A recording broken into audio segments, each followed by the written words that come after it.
त्याचा चौथा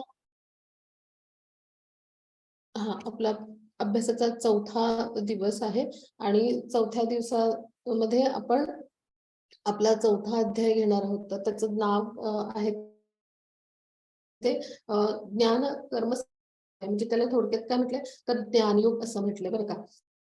मग आता इथे काय आपण अभ्यासणार आहोत तर ते आपण थोडस समजून घ्या. म्हणजे काय की ज्ञानाने आपण समजून घ्यायचं की भगवंत कसे आहेत, त्यांचं कर्म कसं आहे, ते कसे प्रकट होतात किंवा मग ते काय म्हणजे त्यांचं कर्म काय आहे आणि त्यांच्याविषयीचं भगवंतांच्या विषयीचं दिव्य ज्ञान म्हणजे भगवंत कसे आहेत हे सगळं आपण समजून घेणार आहोत. आणि ते घेतल्यामुळं मग आपण आपलं जे कर्म आहे ते मग कसं करू शकतो आणि त्याद्वारे भगवंतांची आपण प्राप्ती कशी करू शकतो तर हे सगळं आपण समजून घेणार आहोत. म्हणून याला काय म्हटलं ज्ञानयोग किंवा ज्ञानाचा योग असं म्हटलंय. मग आता आपण आजचा आपल्या पहिल्या दिवसाचा अभ्यास आपण सुरुवात करूया. श्री श्री राधा गोविंद यांना आपण साष्टांग दंडवत प्रणाम करूया आणि आजच्या अभ्यासाला सुरुवात करूया. श्रील प्रभुपाद यांच्या चरणी आपण साष्टांग दंडवत प्रणाम करून आपल्या गुरूंचे आशीर्वाद घेऊन आजचा अभ्यास सुरू करू आपण. अध्याय तिसऱ्यामध्ये आपण पाहिलं होतं की म्हणजे कसं कर्म करायचं म्हणजे कर्मच करायचं त्यागायचं की कर्माचं फळ म्हणजे निष्काम कर्मयोग पाहिला आपण. मग ज्ञानयोगाद्वारे जाणून घेतलं की कसं फळाची आसक्ती आपण त्यागून टाकायची किंवा फळ श्रीकृष्णांच्या संतुष्टीसाठी अर्पण करायचं. मग कर्मकांड म्हणजे काय आणि कर्मयोगापर्यंत कसं यायचं हे पाहिलं. आणि मग एखादा नेता कसा आदर्श असतो सामान्य जनांसाठी तर ते आपण सगळं अभ्यासलं. आणि मग सर्वात मोठा शत्रू कोण असतो म्हणजे तर आपलं जे मन असतं नियंत्रित हे सगळं आपण अभ्यासलं. आणि मग मनाला आपले मित्र करायचं म्हणजे काय आपल्या बुद्धीचं पोषण करायचं, बुद्धी बलवान करायची. आणि त्याद्वारे काय करायचं आपण आपला आत्मा मन बुद्धी इंद्रिय सर्व काही भगवंतांच्या ठाई युक्त करायची. मग हे सगळं आपण तिसऱ्या अध्यायात अभ्यासलं होतं. मग आता आपण आजचा अभ्यास सुरू करणार आहोत. आता आजच्या अभ्यासामध्ये कृष्णाबद्दलचं दिव्य ज्ञान म्हणजे त्याला अतिंद्रिय ज्ञान असं म्हणतात. त्यातले कीवर्ड्स आहेत बरं का, मुख्य शब्द म्हणजे. मग सर्व मार्गांचं ध्येय काय आहे तर कृष्णांची प्राप्ती म्हणजे वर्णाश्रम व्यवस्थेचे पण निर्माते कृष्ण आहेत आणि त्याचं पण ध्येय हेच आहे की भगवंतांची प्राप्ती. मग कर्मयोगाचं पण म्हणजे त्याबद्दल थोडंसं आपण समजून घेणार आहोत. आणि त्यागामुळे मग कसं दिव्य ज्ञान प्राप्त होतं आणि पारंपरिक ज्ञानाचा सारांश काय आहे तर ते आपण शेवटच्या 34व्या श्लोकात समजून घेणार आहोत. मग आता आपण आजचा अभ्यास सुरू करूया.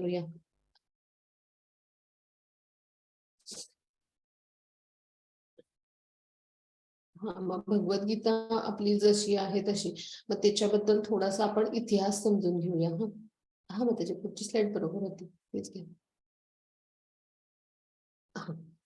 आता इथे भगवद्गीतेचा इतिहास आणि भगवद्गीता कधीपासून म्हणजे ह्या पृथ्वी तलावर आली साधारण तर ह्याचं आपण काय म्हणतो मॅथमॅटिक कॅल्क्युलेशन म्हणतो की नाही गणिती असं आपण थोडस भाग पण बघणार आहोत बरं का.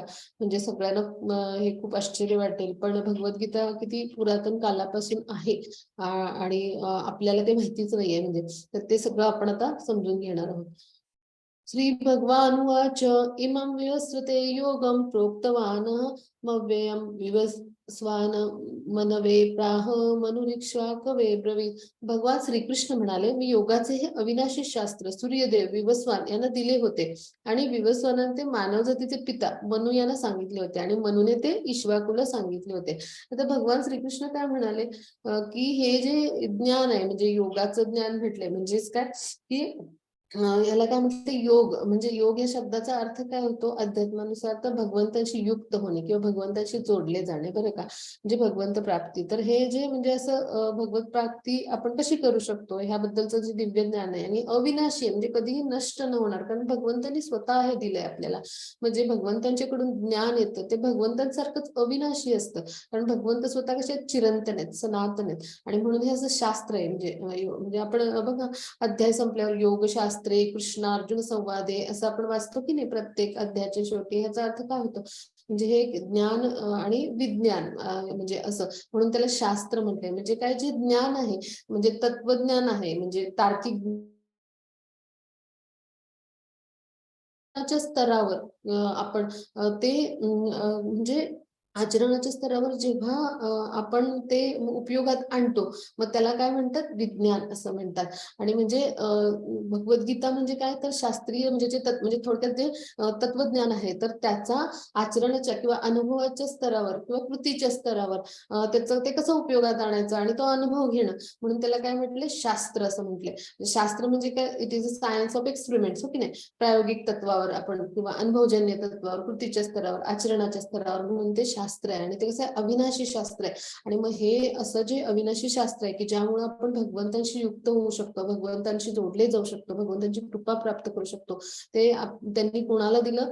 तर त्या म्हणजे आता जे मन्वंतर आहे, म्हणजे आताच जे आहे, तर त्याचे जे सूर्यदेव आहेत, तर त्या देवतेचं नाव आहे विवस्वान. तर त्यांना दिलं.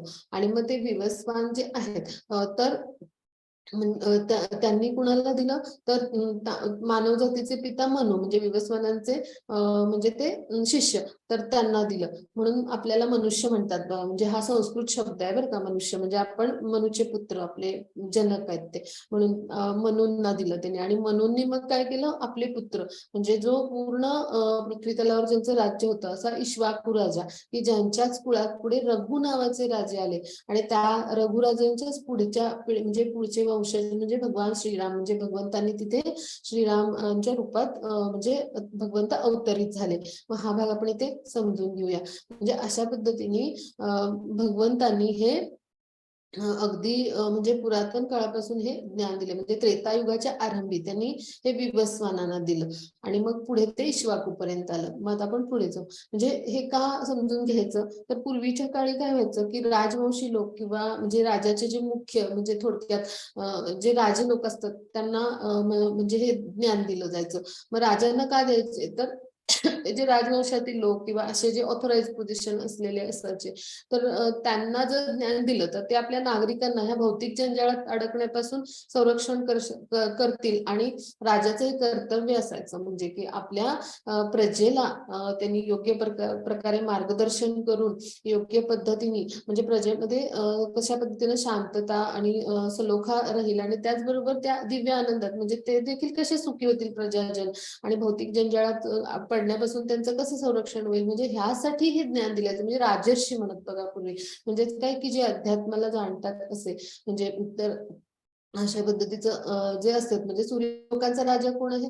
तर म्हणजे सूर्यदेवता आहे. म्हणजे त्याचा उल्लेख आहे ह्याच्यामध्ये विवस्वान जे आहेत, तर ते सौरमंडळ जे आहे तर त्याचा उल्लेख आहे ब्रह्मसंहितेमध्ये, की ते त्यांचे सगळ्या ग्रह ताऱ्यांचे राजे आहेत. आणि भगवंतांच्या शरीरातून जो दिव्य प्रकाश येतो, तर त्यातून सूर्यांना प्रकाश मिळतो, सूर्यदेवतेला. आणि सूर्यदेवता सगळ्या ग्रह ताऱ्यांना, म्हणून सूर्याला हे म्हणजे ज्ञान दिलं. म्हणजे सूर्यदेव विवस्वान होते, सूर्यलोकावर राज्य करणारे जे, तर त्यांना हे ज्ञान दिलं होतं. म्हणजे हा भाग आपण समजून घेऊया की पूर्वीच्या काळी म्हणजे जो राजा असायचा, तर तो पूर्णपणे ज्ञानाने युक्त असायचा. आणि त्याची ती जबाबदारी असायची की प्रजेला अशा पद्धतीने म्हणजे कर्मबंधनातून अडकण्यापासून त्यांचं संरक्षण कसं करता येईल, अशा पद्धतीचं तो मार्गदर्शन करत असे. म्हणजे मानवी जीवनाचा उद्देशच आहे की आध्यात्मिक ज्ञान समजून घेऊन आपण शांती समाधान प्राप्त करणे. मग ह्यासाठी राजांना ते दिलं जायचं. मग पुढे काय झालं ते आपण बघूया. एवं परंपरा प्राप्तमिमं राजर्षयो विदु सकाले नेह महता योगे नष्ट परंतप. याप्रमाणे परमश्रेष्ठ विज्ञान गुरु शिष्य परंपरेद्वारे प्राप्त करण्यात आले. आणि राजर्षीने ते त्याच पद्धतीने जाणून घेतले. पण काळाच्या ओघामध्ये ही परंपरा खंडित झाली, आणि म्हणून हे विज्ञान आपल्या यथार्थ रूपात लुप्त झाल्याप्रमाणे दिसते.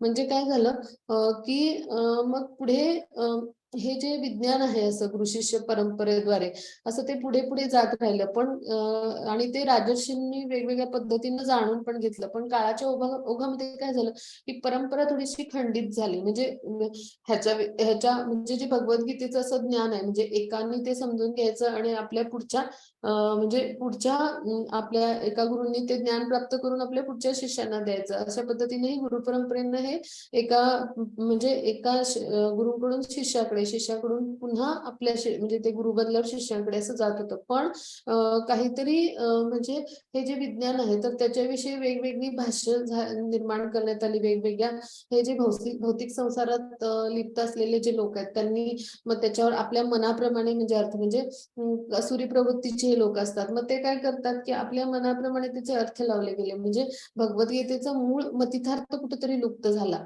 आणि मग यथार्थ स्वरूपात, यथार्थ म्हणजे जसं आहे तसं, जसं भगवंतांकडून आले तसं, तर हा अर्थ कुठेतरी लुप्त झाला होता. आणि मग भगवंतांना ही जाणीव झाली की अशा पद्धतीने पुन्हा हे ज्ञान देण्याची आवश्यकता आहे. आणि ह्यासाठी त्यांनी अर्जुनांची निवड केली सर्वश्रेष्ठ आपला शिष्य म्हणून. म्हणजे अर्जुनांची सुद्धा ती पात्रता असायला हवी होती. म्हणजे म्हणजे असे शिष्य होते म्हणजे काय की उत्तम भक्त आहेत ते. म्हणजे भगवंतांकडून प्रत्यक्ष ज्ञान मिळण्यासाठी आपली पण पात्रता असायला हवी की नाही. अर्जुन तसे होते, उत्तम उत्तम भक्त शिष्य ज्ञानी होते.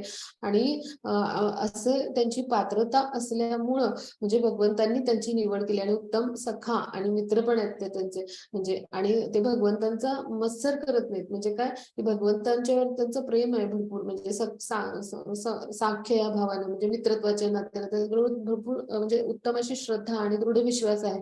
म्हणजे काय की एखाद्या शिष्याला गुरुंकडून कधी ज्ञान मिळतं तेव्हा म्हणजे ज्यावेळी मिळतं त्यावेळी की जेव्हा त्याची आपल्या गुरुवर उत्तम अशी दृढ श्रद्धा विश्वास असतो. मग भगवंतां स्वतः जगद्गुरु आहे आणि भगवंत आहेत स्वतः, ते भगवान श्रीकृष्ण आहेत. मग त्यांच्याविषयी उत्तम भक्ती, श्रद्धा, दृढ श्रद्धा, विश्वास आणि गुरु म्हणून पण तितकंच अर्जुन जेव्हा गंभीर बनला तेव्हा त्यांनी काय केलं, त्याला ते ज्ञान म्हणजे अशा पद्धतीने सांगितलं.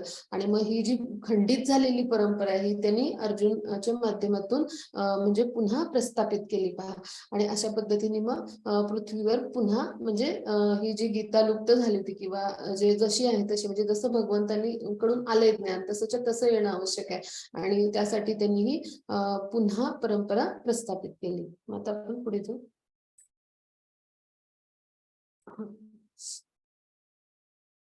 आणि मग ही जशी आहे तशी गीता का आवश्यकता आहे आपण अभ्यासण्याची, तर आपल्या पृथ्वी तलावर म्हणजे अशा भरपूर गीतेची भाष्य आणि भाषांतर आहेत. मग तिथे म्हणजे हे जे प्रकांड पंडित म्हणतो आपण ना, म्हणजे जे सांसारिक ह्याच्यात गुरफटलेले ते काय करतात म्हणजे गीतेवरती मोठी मोठी भाष्य लिहितात. पण त्यांचा भगवंतावर विश्वास असतो का नसतो. आणि ते काय करतात म्हणजे त्याच्यावर फक्त आपलं अर्थार्जन करतात, आपली भौतिक सुख अनुभवतात. पण भगवद्गीतेचा मूळ मतितार्थ आणि मूळ जे आहे तर ते ह्यामध्ये काय होतं लुप्त होतं. कारण ते त्यांच्या बुद्धीने आणि तर्काने भगवंताविषयी लिहितात. मग असं कधी भगवद्गीतेचं ज्ञान प्राप्त होत नाही. तर भगवंतांना जेव्हा आपण शरण जातो भक्तीने श्रद्धेने संपूर्ण विश्वास ठेवून आणि त्यांची प्रेमळ भक्तीने सेवा करतो ना, तेव्हा आणि तेव्हाच भगवंताविषयीचं ज्ञान प्राप्त होतं. म्हणजे हा भाग आपण समजून घेतला पाहिजे. आणि म्हणून ही आवश्यकता निर्माण झाली. आणि मग भगवंतांनी म्हणजे पुन्हा परंपरा अशा पद्धतीने प्रस्थापित केली. मग आता ह्या ज्या परंपरा आहेत तर ह्यातल्या म्हणजे महत्वाचे म्हणजे जे गुरु शिष्य परंपरा आहेत तर त्या कोणत्या आहेत या पृथ्वी तलावर अस्तित्वात त्या आपण समजून घेणार आहोत. तर भगवानांनी कुणाला ज्ञान दिलं, भगवान श्रीकृष्णाने तर ब्रह्माजींना दिलं, की ज्या माध्यमातून आपण आता भगवद्गीता जशी आहे तशी शिकतो आहोत.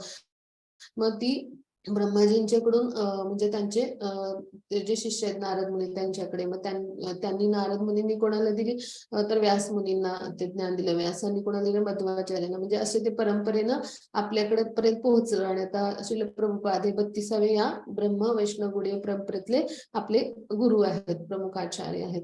मग दुसरं आहे श्री लक्ष्मींना, म्हणजे माता लक्ष्मींना त्यांनी ज्ञान दिलं भगवंतांनी. मग त्या परंपरेतले रामानुजाचार्य हे मोठे आचार्य होऊन गेले. तसे आपल्या याच्यातले मध्वाचार्य म्हणजे ब्रह्म वैष्णव गौडी परंपरेतले मध्वाचार्य म्हणून होऊन गेले. म्हणजे तर असे उत्तम गुरु होऊन गेले.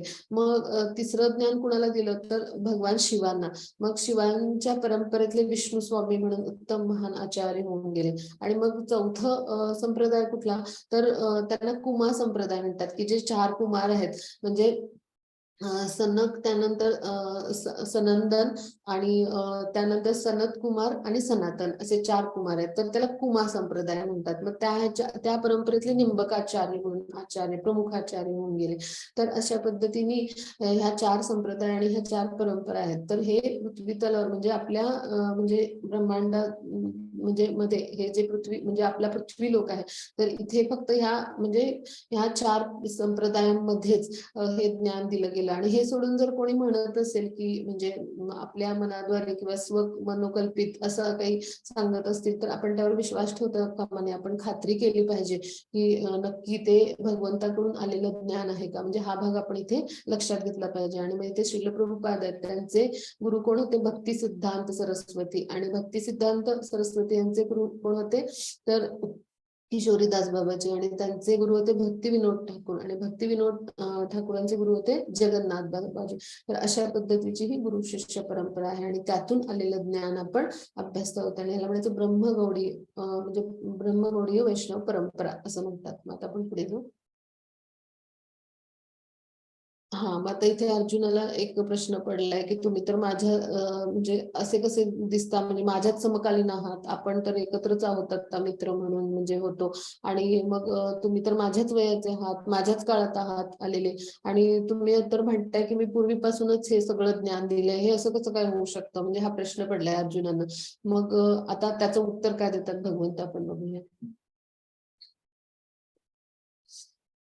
हा, मग आता आपण थोडस समजून घेऊया हा की किती वर्षापासून भगवद्गीता पृथ्वी तलावर अस्तित्वात होती. मग आता आपण ह्यासाठी हा सगळा म्हणजे विषय समजून घेऊ. म्हणजे ह्याला वैदिक गणित असं म्हणतात, त्यानुसार हे सगळं मांडलंय. म्हणजे गणिती हा विषय आपल्याला समजावून सांगण्याचा प्रयत्न केलाय. तर ब्रह्माजींचं म्हणजे ब्रह्माजींचं आयुष्य कसं असतं तर 100 वर्ष असतं बरं का. मग ते कल्पामध्ये मोजलं जातं म्हणजे वैदिक गणितानुसार. मग एक दिवस म्हणजे ब्रह्माजींचा तर तो म्हणजे कल्प असतो. मग असे 36,000 कल्प म्हणजे एक दिवस असतो ब्रह्माजींचा. आणि मग अशाच 36,000 रात्री म्हणजे ब्रह्माजींचा रात्र असते. मग एक कल्प म्हणजे किती? तर म्हणजे दिवस ब्रह्माजींचा जेव्हा सुरू होतो तर एक कल्प म्हणजे किती? तर 14 मन्वंतर आणि 15 संध्या. आता संध्या म्हणजे काय? तर जेव्हा सूर्य आपण पाहतो बघा, म्हणजे जेव्हा मावळतो तेव्हा जो संधी प्रकाश किंवा सूर्य उगवण्यापूर्वी, तर त्याला म्हणायचं संध्या. म्हणजे 2 युगांच्या किंवा 2 मन्वंतरांच्या मधला जो काळ असतो त्याला म्हणायचं संध्या ह्याच्यामध्ये, किंवा 2 कल्पांच्या मधला काळ. मग त्यानंतर एक मन्वंतर म्हणजे मग किती? तर 71 दिव्य युग होतात बरं का. आणि 71 दिव्य युगातलं एक दिव्य युग केवढं असतं? तर ते 4 युगांचं असतं. आणि मग ती 4 युग कुठली? तर सत्ययुग, त्रेतायुग, द्वापारयुग आणि कलियुग बरं का. मग कलियुग जेवढं आहे ना, तर त्याच्या दुप्पट द्वापार युग आहे. हा, त्याच्या तिप्पट त्रेतायुग आहे. आणि त्याच्या चौपट सत्ययुग आहे. हे वैदिक मॅथ्स नुसार आहे बरं का. 1x 2x असं 3x 4x, तर अशा पद्धतीचं आहे ते. तर हे आपण भाग समजून म्हणजे आपलं किती प्रगत ज्ञान होतं पहा. आणि अशा पद्धतीचं ब्रह्माजींचं आयुष्य असतं. मग आता आपण पुढे जाऊ.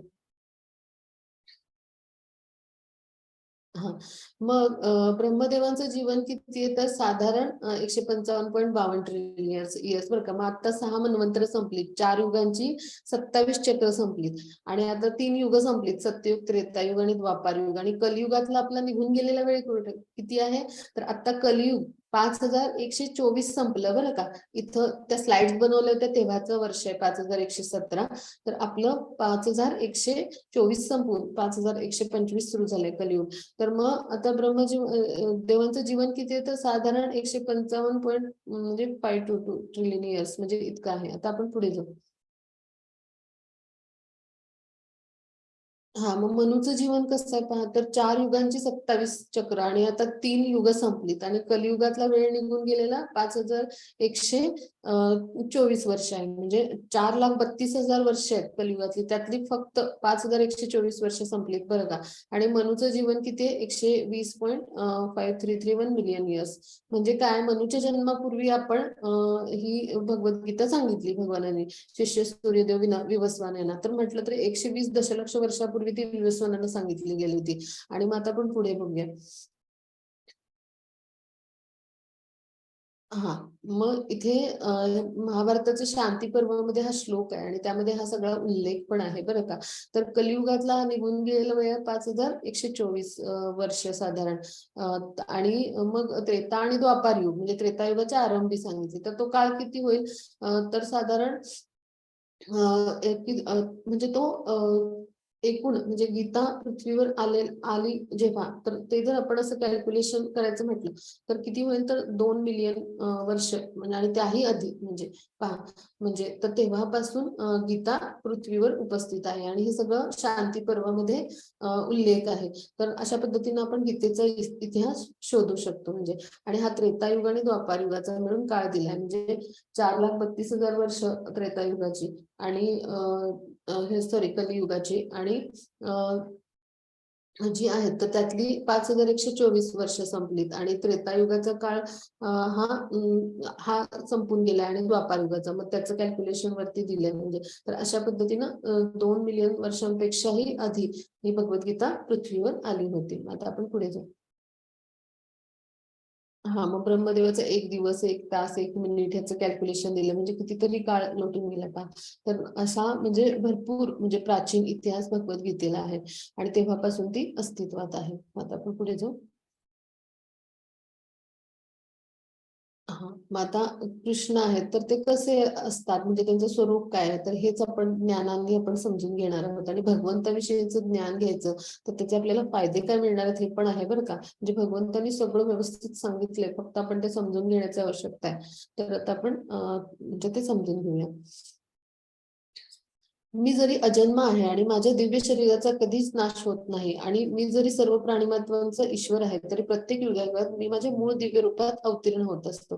म्हणजे काय की भगवंत म्हणतात की मी अजन्म आहे किंवा माझ्या दिव्य शरीराचा कधी नाश होत नाही, म्हणजे भगवंतांचा कधी मृत्यू किंवा जन्म होत नाही. अजन्म आहेत भगवान, सनातन आहेत किंवा पुराण पुरुष आहेत, म्हणजे त्याचा ब्रह्मसेवेत उल्लेख आहे, म्हणजे गोविंदम आदी पुरुषम असं.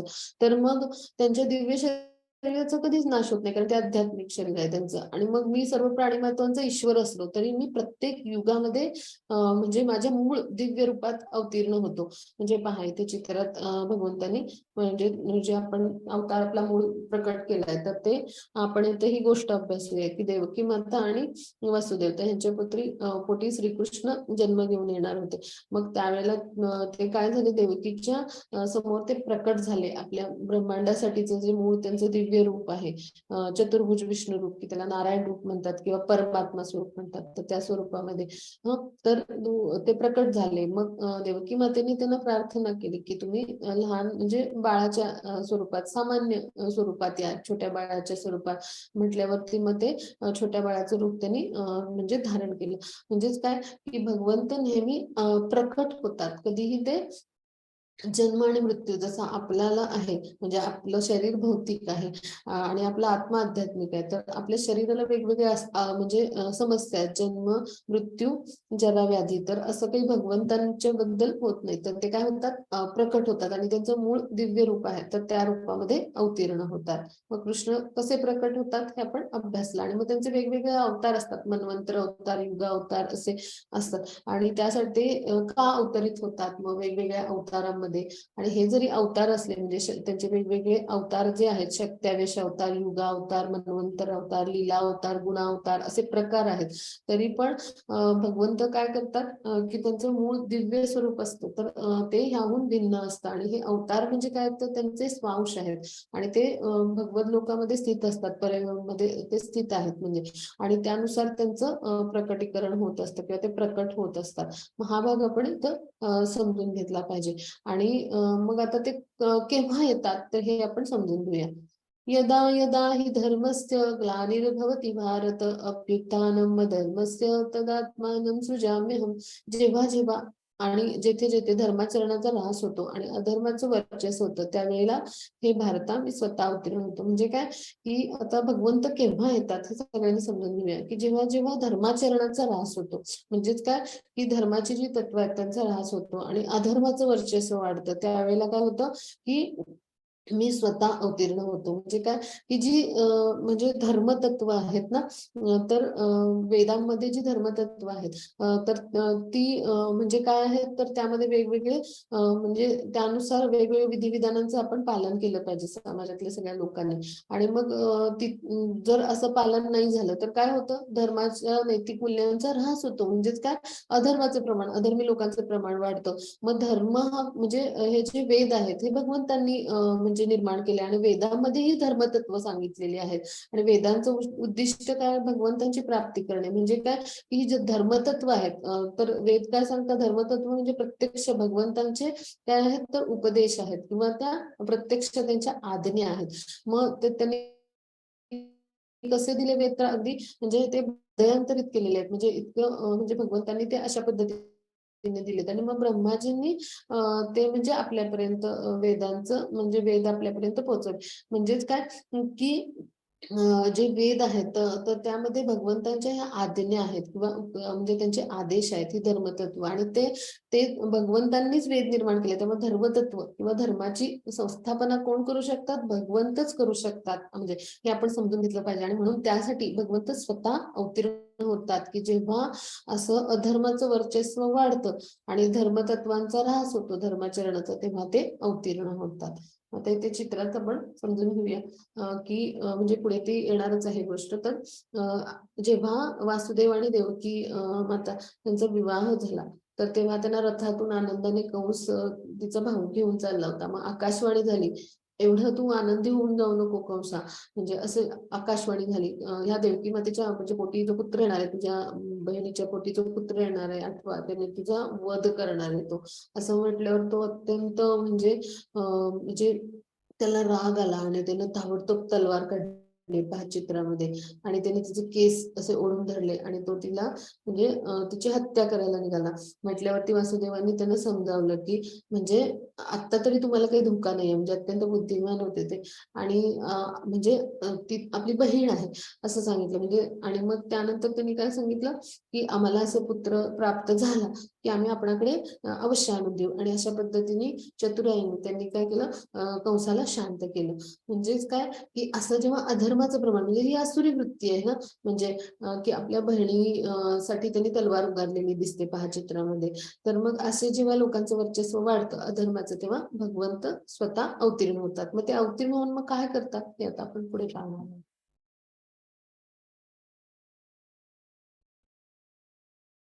मग त्याच्या पुढचा श्लोक घेऊया.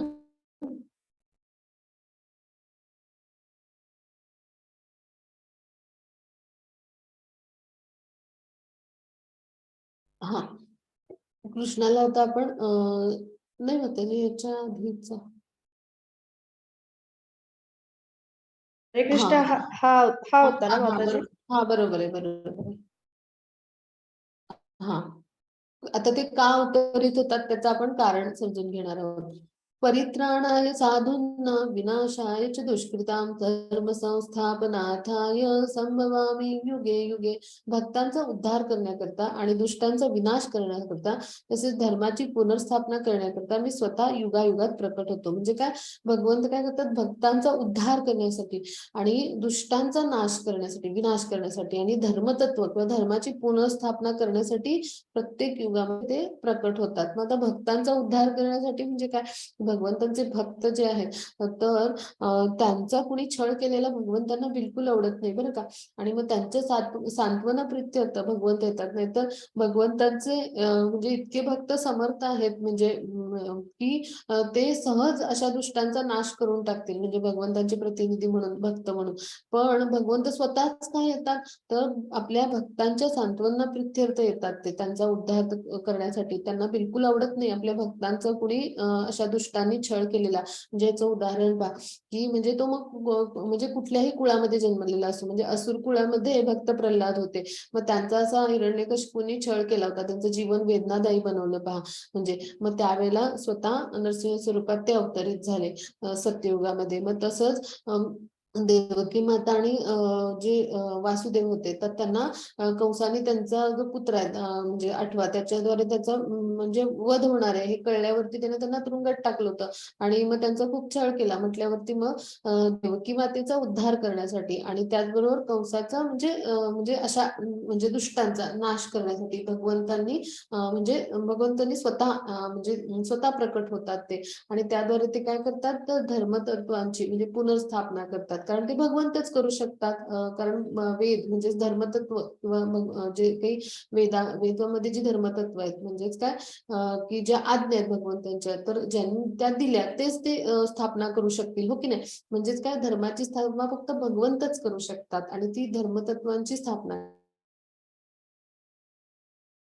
करण्यासाठी भगवंत प्रत्येक युगामध्ये प्रकट होतात. आता आपण पुढे जाऊ.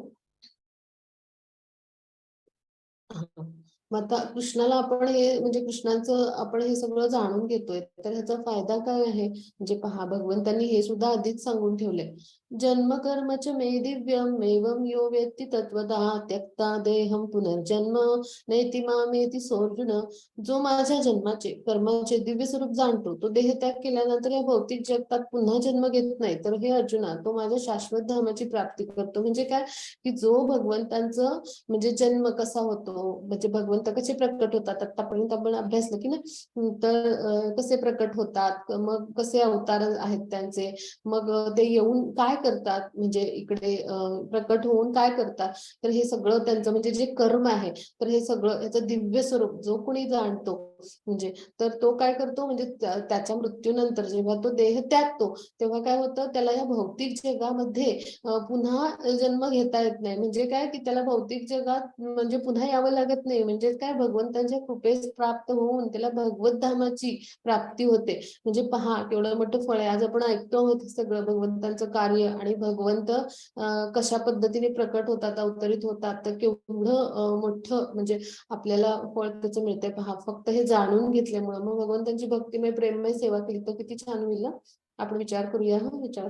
तर मला ह्याच्यातून काय सांगायचं की भगवंत सांगतायत म्हणजे मी भगवंतांनी जे सांगितले ते आपल्याला सांगते. तर आपण म्हणजे आपल्यासारखे सामान्य म्हणजे आपण फक्त भगवंतांचं असं दिव्य कार्य आणि त्यांचं प्रकटीकरण का होतं हे समजून घेतलं तरी पण काय होतं आपण ह्या भौतिक जगातल्या या 3 गुणांच्या बंधनातून कर्माच्या बंधनातून मुक्त होतो पहा. अशी भगवंतांची कृपा होते आणि मग समजतं आपल्याला की भगवंतच परमपरमेश्वर आहेत सर्व कारणांचे कारण आहेत आणि आपण काय करतो भगवंतांच्या संतुष्टीसाठी कार्य करतो आणि असा व्यक्ती मुक्तात्मा ठरतो आणि त्याला शाश्वत भगवत धामाची प्राप्ती होते पहा. म्हणजे केवढी मोठी कृपा आहे. म्हणजे तो व्यक्ती कृष्ण भावना भावित होऊन भक्ती मार्गावर अग्रेसर होऊन मुक्तात्माच बनतो आणि भगवत धामाची प्राप्ती करतो. अन्यथा काय होतं जे योगी लोक असतात किंवा जे असे वेगवेगळं म्हणजे पद्धतीने जे साधना करतात भक्ती साधण्याचे प्रयत्न करतात म्हणजे मोक्षाच्या प्राप्तीसाठी किंवा निर्विशेषवादी तर त्यांना काय होतं अनेक वर्ष म्हणजे अशी भौतिक म्हणजे ह्या जगामध्ये अशा अनेक वर्ष भक्ती साधनेचे प्रयत्न केल्यानंतर भरपूर क्लेश सोसल्यानंतर अनेक जन्मानंतर त्यांना मुक्ती मिळते आणि एवढं करून ते मुक्ती कशी असते तर ते ब्रह्मज्योतीमध्ये म्हणजे भगवंतांचं ते निर्विशेष स्वरूपात म्हणजे भगवान ते निर्गुण निराकार आहेत असं म्हणतात ते आणि त्यांचे जे ब्रह्मज्योतीतून आलेले जे प्रकाश स्वरूप आहे ब्रह्मस्वरूप तर त्याला ते म्हणतात की निर्विशेष ब्रह्म असं म्हणतात म्हणजे आणि मग त्याच्यातच ते विलीन व्हायचं मुक्ती म्हणजे असं समजतात आणि मग ही एक प्रकारची आंशिक मुक्ती आहे कारण भगवंतांच्या शरीरातून आलेले हे दिव्य किरण आहेत ते म्हणजे भगवंत नव्हे हो की नाही. आणि मग त्यामुळे काय होतं की ही जरी मुक्ती मिळाली त्यांना तरी कशी मिळते अंशिकच मिळते म्हणजे आणि मग त्यांचे काही म्हणजे इच्छा कामना अशा शिल्लक असतील तर ते पुन्हा ब्रह्मज्योतीतून म्हणजे पुन्हा पृथ्वी लोकामध्ये त्यांना आणलं जातं म्हणजे त्यांच्या जे काही इंद्रिय तृप्तीच्या कामना म्हणजे अनेक जन्मांच्या सुप्त शिल्लक असतील इच्छा वासना आणि पुन्हा त्यांना मनुष्य देह धारण करावा लागतो आणि मग ते पुन्हा म्हणजे पुन्हा असे म्हणजे भक्ती साधनेचे भक्ती सेवेचे प्रयत्न करून मग त्यांना म्हणजे भगवंताची प्राप्ती होते. म्हणजे इतकं सोपं नाहीये हे म्हणजे असं भगवंत ह्याच्यातून सांगतायत.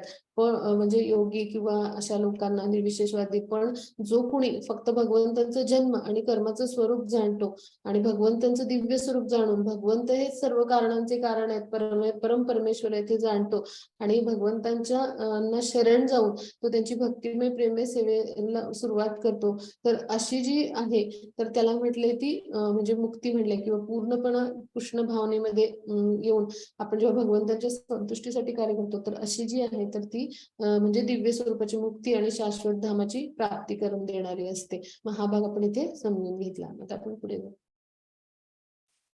हा मग इथे चित्रात आपण पाहिलं होतं पहा ती दामोदर लीला आहे तर जी उखळबंधनची गोष्ट आहे ना तर त्यामध्ये त्याने अशाच प्रकारे कुबेराच्या म्हणजे कुबेरांची मुलं होती तर त्यांना अशा पद्धतीने उद्धार केला होता आणि त्यांना मुक्ती प्राप्त करून दिली होती म्हणजे भगवंतांच्या म्हणजे स्पर्शाने ते पावन होऊन ते मुक्त झाले होते तर ती उखळबंधन म्हणून गोष्ट आहे तर त्याचं ते चित्र होतं मग आता आपण इथे पाहूया की कृष्णांचं रूप म्हणजे कसं आहे तर कृष्ण कसं आहे पूर्णपणे आध्यात्मिक आहेत म्हणजे पूर्ण पुरुषोत्तम भगवान किंवा परमपुरुष परमेश्वर सर्वोच्च नियंत्रक आहेत आपलं रूप कसं तात्पुरते कारण काय होतं की आपल्याला पूर्वकर्मानुसार पुन्हा आपलं दुसरं शरीर मिळतं आपल्या मृत्यूनंतर आणि त्यामुळे काय होतं की आपलं रूप तात्पुरतं असतं म्हणजे मग त्यानंतर आपलं कसं आहे की आपला आत्मा फक्त आध्यात्मिक आहे आणि आपलं शरीर कसं आहे तर भौतिक आहे मग भगवंतांचं कसं आहे की सर्वच म्हणजे आत्मा मन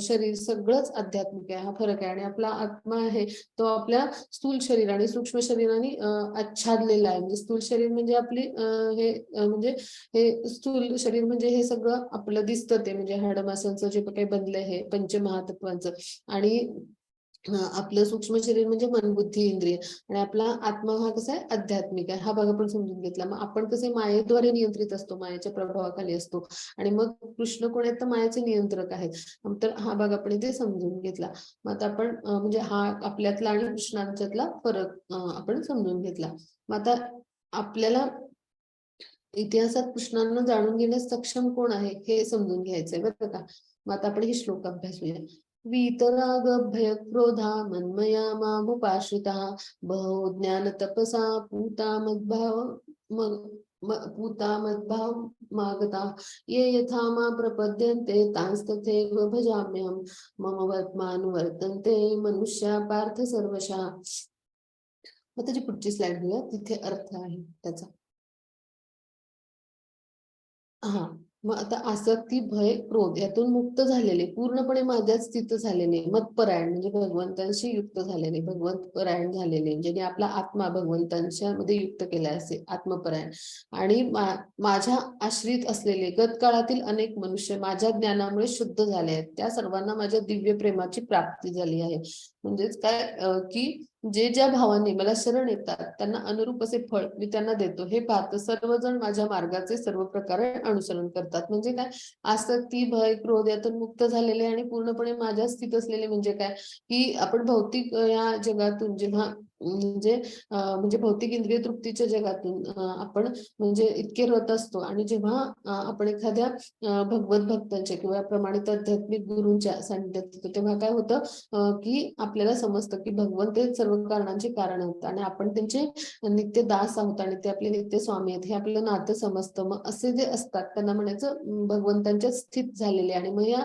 त्यांची म्हणजे जे काही असतात म्हणजे इंद्रिय तृप्ती ते थांबवतात आणि त्याद्वारे मग भौतिक ह्या जंजाळामध्ये पुन्हा पडण्याचं म्हणजे इंद्रियांना संयमित केल्यामुळे भौतिक जंजाळामध्ये पुन्हा पडण्याचा धोका भय किंवा हे राहत नाही कारण त्यांच्या आसक्ती असतात त्या पूर्णपणे नष्ट होतात त्रिगुणातीत होतात असे म्हणून ते म्हटलं की माझ्यामध्ये आश्रित झालेले आणि माझ्या ज्ञानामुळे ते शुद्ध झाले ते असतात म्हणजे काय भगवंतांच्या विषयीचं ज्ञान म्हणजे जन्म कर्म जे आहे भगवंतांच्या विषयीचं हे ज्ञान हे सगळं आणि स्वतःचं भगवंतांची असलेलं नातं तर हे सगळं समजून घेऊन ते जागृत करून त्यांना काय दिव्य प्रेमाची म्हणजेच काय भगवंतांचं विषयी जे भगवत प्रेम आहे म्हणजेच आता आपण समजून घेऊया की आपल्यासारखा अज्ञानी माणूस की एक सामान्य माणूस की जो भौतिक प्रकृतीमध्ये जेव्हा त्रिगुणांच्या प्रभावाखाली येतो तर तो जेव्हा एखाद्या सत्संगात जातो आध्यात्मिक अशा तर काय होतं मग त्याला ती गोडी वाटायला लागते मग तो अशा प्रमाणित आध्यात्मिक गुरूंच्याकडून दीक्षा घेतो मग हळूहळू ते सत्संगाचं मग काय होतं त्याला मग तो त्यांच्या मार्गदर्शनाखाली भक्ती सेवेचे आणि भक्ती साधनेचे प्रयत्न करायला लागतो मग त्यामुळे काय होतं त्याला श्रीकृष्णाच्या कथा लिलाविषयी त्याच्या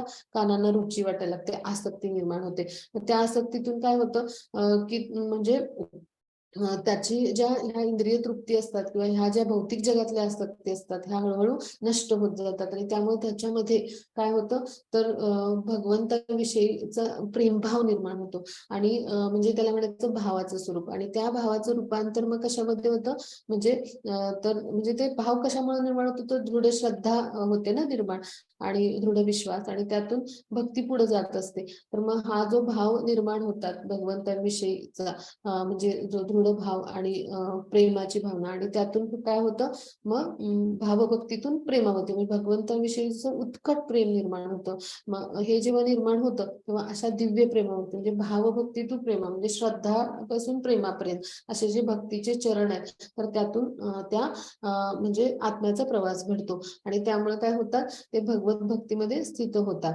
आणि मग असे जे असतात ते ज्या भावाने शरण येतात भगवंतांना म्हणजे काय की भगवंतांशी आपण मग असे जे दिव्य स्तरावर भक्त असतात तिथं ते कुठल्या तरी म्हणजे भावाने भगवंताशी जोडले जातात म्हणजे काय तर 12 रस सांगितलेले आहेत म्हणजे आणि त्या रसांनी परिपूर्ण आहेत भगवंत मग त्यातले 5 मुख्य रस आहेत म्हणजे कुठले तर शांत रस म्हणजे काय की हे वासरू दाखवले पहा तर भगवंतांना आपले स्वामी समजून अगदी निष्क्रियपणे त्यांच्या चरणाशी पडून राहणं ह्याला म्हणायचं शांत रस मग त्यानंतर वात्सल्य रस म्हणजे काय हे बलरामजी दाखवलेत पहा तर ते त्यांचे मोठे बंधू आहेत म्हणजे बंधू पिता माता ह्या नात्याने जेव्हा जोडलं जातं ना म्हणजे भगवंताशी नातं कोणी तर त्याला काय म्हणायचं वात्सल्य रस मग भगवंत त्यांची सेवा करतात आणि त्यांचे म्हणजे जेव्हा ते गोकुळामध्ये मनुष्य रूपात आले तेव्हा त्यांनी आपल्या बंधूंची सेवा केली आणि बंधूंनी पण त्यांचे बघा पाच आपले पुढच्या चित्रात दाखवले म्हणजे काय ह्याला म्हणायचं वास्तव्य रस म्हणजे काय म्हणायचं शुद्ध प्रेम भाव असतो तिथं भगवंत आणि भक्त यांच्यामध्ये एक नातं तयार होतं एक दृढ प्रस्थापित होतो संबंध आणि त्या भावाने ते जोडलेले असतात अशा पद्धतीने म्हणजे ज्या भावाने जोडलेले असतात त्या अनुरूप फळ म्हणजे काय बंधूंचं नातं होतं त्यानुसार त्यांनी पण बंधू प्रेम दिलं वासराने त्या आपले स्वामी आहेत समजून त्यांची सेवा केली तर त्यांना पण अगदी आपल्या म्हणजे आपलं लेकरू ह्या पद्धतीने त्यांनी त्याला अगदी छान प्रेम दिलं किंवा त्यानंतर गोपी आहेत वगैरे तर त्यांचे कोणते मित्र होते किंवा सुदामा किंवा अर्जुन हे कोण सख्य म्हणजे काय मित्रत्वाच्या नात्याने भगवंतांच्यावर प्रेम केलं मग त्यांना त्या पद्धतीने त्यांनी म्हणजे त्या पद्धतीने त्यांनी प्रेम केलं त्यांच्यावर किंवा यशोदा मैयांनी काय केलं आपलं पुत्र म्हणून त्यांच्यावर प्रेम केलं पुत्रवत प्रेम केलं मग त्यांच्याविषयी खूप आदर आणि मैयांविषयी खूप त्यांना प्रेम होतं म्हणजे मातेचा नातं जोडलं म्हणजे अशा कोणी मग काय करतं की म्हणजे राधाराणी किंवा गोपींनी काय केलं की माधुर्य रस म्हणजे काय आपले प्रियकर समजून प्रेम केलं तर त्या रसामध्ये ते जोडले गेले म्हणजे अशा पद्धतीने वेगवेगळ्या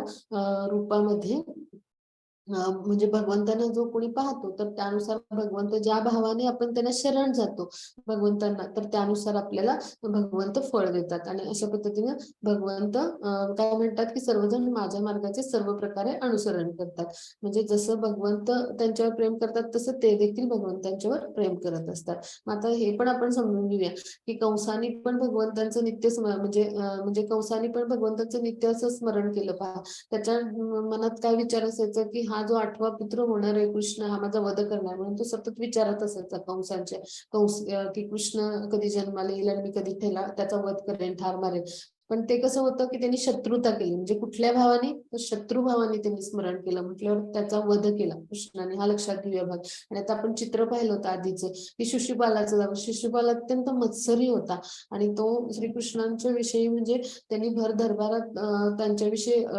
अपमानास्पद शब्द बोलले म्हटल्यावर काय केलं त्यांनी आपल्या सुदर्शन चक्राने वध केला म्हणजे काय की ज्या भावनाने मत्सरी भावाने त्यांनी म्हणजे अशा पद्धतीने भगवंतांच्या कडे म्हणजे त्यांनी भाव तसा व्यक्त केला म्हटल्यावर भगवंतांनी पण त्यानुसारच त्यांच्याशी शत्रुता केली मग हा भाग आपण इथे समजून घेतला म्हणजेच याच्यातून काय समजून घ्यायचं की ज्या भावनेने आपण शरण जाऊ तर त्या भावनेने भगवंत आपल्याला त्याचं फळ देतात आता आपण पुढे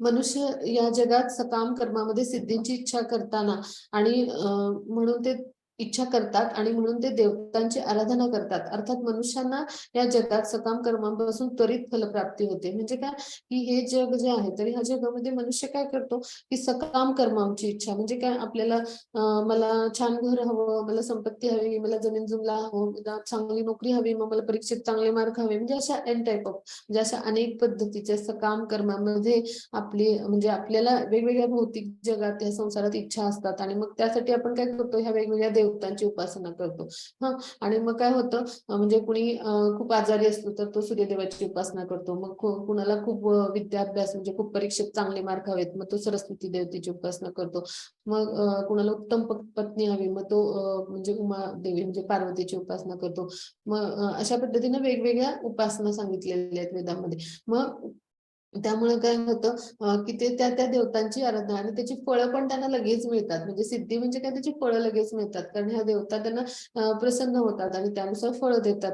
म्हणजेच काय, तर ही जी सकाम कर्म आहे, तर त्याची फलप्राप्ती लगेचच होते. पण ही कशी आहे, क्षणभंगूर असतात. म्हणजे ह्या देवता कोण आहेत, तर भगवंतांचे नित्य सेवक आहेत, नित्य दास आहेत आणि आपल्यासारखेच ते बद्ध जीवात्मे आहेत. फक्त त्यांचं काय स्वरूप आहे, की त्यांना काही भौतिक शक्ती दिलेल्या आहेत. ह्या आपल्या म्हणजे ह्या सगळ्या ज्या भौतिक प्रकृती आहेत, तर इथं असणाऱ्या आवश्यकता मानवाच्या पूर्ण करण्यासाठी त्यांना म्हणजे या भौतिक प्रकृतीत जी जीवात्मे येतात, त्यांच्या आवश्यकता पूर्ण करण्यासाठी त्यांना वेगवेगळी कामं नेमून दिली. काल जसं मी सांगितलं, जसं प्रशासकीय अधिकारी असतात, तसं इंद्रदेवाने पर्जन्याचं काम करायचं किंवा अग्निदेवानी अग्नी उष्णता द्यायची, सूर्यदेवानी काही प्रकाश द्यायचा, चंद्राने काय केलं तर वनस्पती भाज्यांमध्ये रस चव निर्माण करण्याचं काम करतात. म्हणजे असं पवनदेव म्हणजे किंवा वायुदेव म्हणजे काय तर वारा देण्याचं काम. तर असं हे सगळं जे आहे, म्हणजे प्रत्येक देवतेचं कार्य आहे. तर मग त्यांच्या म्हणजे त्यांच्याकडे काही विशेष अशा भौतिक शक्ती आहेत भगवंताने दिलेल्या, त्या आपल्या सगळ्या आवश्यकता पुरवण्यासाठी. पण हे देखील जे देवता आहेत ना, तर हे देवता सुद्धा भगवंतांचीच उपासना करतात. म्हणजे ते त्यांचे नित्य स्वामी असल्यामुळे. म्हणजेच काय, ह्या देवतांना जरी आपण म्हणजे ह्या देवता आणि मग ह्या देवतांची जरी आपण उपासना केली, तर ती भगवंतांनाच पोचत असते. पण आपलं काय होतं माणसांचं, आपल्याला माहिती नसतं, आपल्यासारख्या सामान्यांना. आपण ह्या देवतांना ना भगवंतांना एकाच पात्रतेवर गृहीत धरतो, पण असं नाहीये. हे कोण आहेत, तर आपल्यासारखेच विभिन्न अंश आहेत देवता म्हणजे. हा, आणखी त्यानंतर मग जे म्हणजे भगवान विष्णू आहेत किंवा श्रीकृष्ण आहेत किंवा भगवंतांचे जे वेगवेगळे अवतार आहेत, म्हणजे वराह अवतार, हे कोण आहेत, तर त्यांचे स्वांश आहेत बरं का. आणि मग त्यानंतर जे वेगवेगळे म्हणजे शंकर किंवा ब्रह्माजी आहेत, तर हे सुद्धा काय आहे, तर आपल्या म्हणजे भगवंतांनी त्यांना निर्माण केलेलं आहे.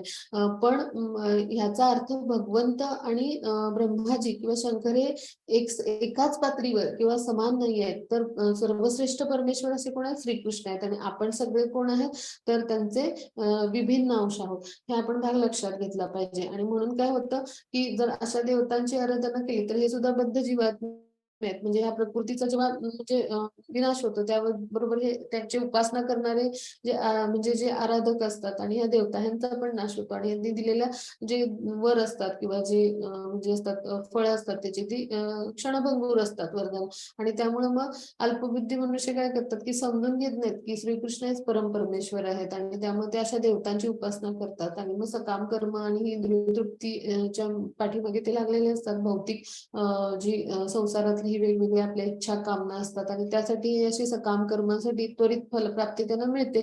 पण एखादा जर बुद्धिमान मनुष्य असेल, तर तो काय करेल, भगवान श्रीकृष्णांची म्हणजे भक्ती करेल किंवा कृष्ण भावनेमध्ये कर्म करेल आणि त्यांच्या संतुष्टीसाठी कार्य करेल. मग हा भाग आपण इथं समजून घेतला पाहिजे. आता आपण पुढे जाऊ.